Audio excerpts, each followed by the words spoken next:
Hello everyone. I am Aman. YouTube study में आप सभी का स्वागत है।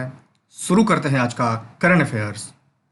हाल ही में किस बैंक द्वारा कोविड-19 के खिलाफ लड़ने के लिए भारत को 3 मिलियन अमेरिकी डॉलर की मंजूरी दी गई? तो एडबी के द्वारा।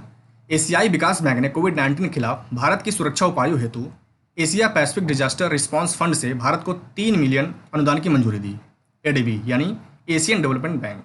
इसकी स्थापना दिसंबर 1966 में किया गया था और हेडक्वार्टर मनीला जो कि फिलीपींस में है, और इसके प्रेसिडेंट हैं मासासुगु अस्कावा और मेंबर कंट्री है 68।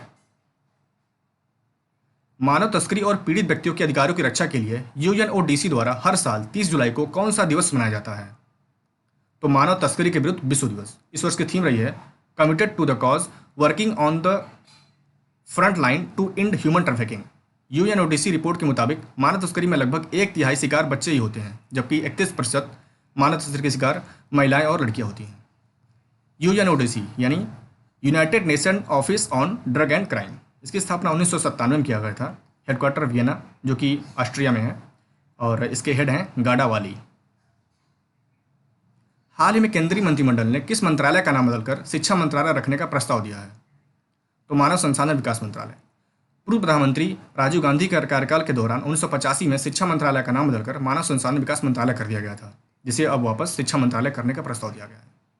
और वर्तमान समय में मानव संसाधन विकास मंत्री हैं रमेश पोखरियाल निशंक। यानी इन्हीं के समय में मानव संसाधन विकास मंत्रालय का नाम बदलकर शिक्षा मंत्रालय रख दिया गया।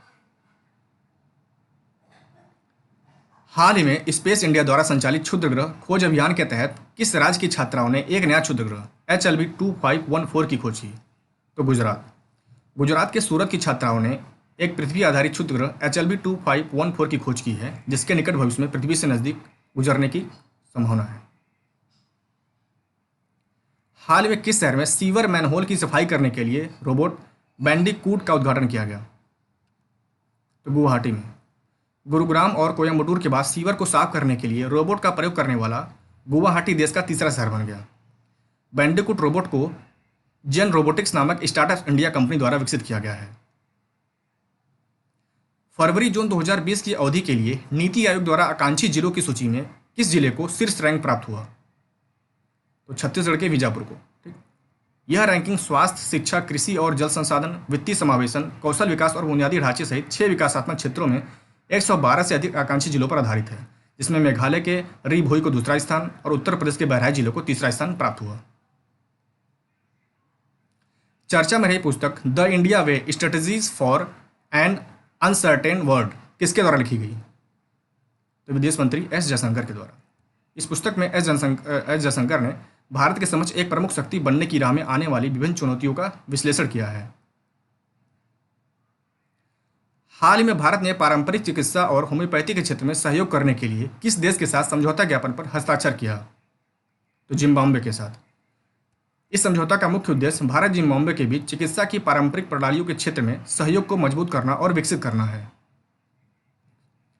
उड़ान योजना के तहत किस राज्य में वैश्विक स्तर पर अपनी तरह की पहली हेलीकॉप्टर सेवा शुरू की गई?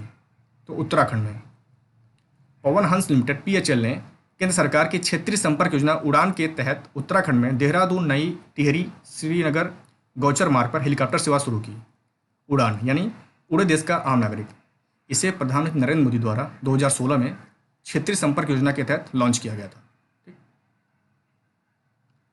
हाल ही में नागरिक उड्डयन पर FDI मापदंडों में किए गए बदलाव अनिवासी भारतीय नागरिकों को एयर इंडिया में कितने प्रतिशत की हिस्सेदारी की अनुमति देता है?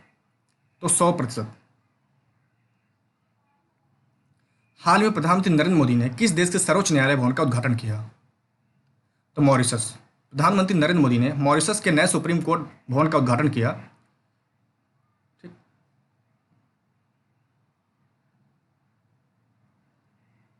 हाल ही में जारी नई शिक्षा नीति 2020 में व्यावसायिक शिक्षा को 2018 में 26.3% से बढ़ा करके 2035 तक कितना प्रतिशत रखने का लक्ष्य रखा गया है? तो 50%। कैबिनेट ने 29 जुलाई 2020 को राष्ट्रीय शिक्षा नीति 2020 को मंजूरी दे दी, जिसका उद्देश्य उच्च शिक्षा में सकल नामांकन अनुपात को बढ़ाना है, जिसमें व्यावसायिक शिक्षा को 2018 के 26.3% से बढ़ाकर 2035 तक 50% करना है। हाल ही में RBI के पूर्व डिप्टी गवर्नर विरल जी आचार्य ने कौन सी पुस्तक लिखी है? तो quest for restoring financial stability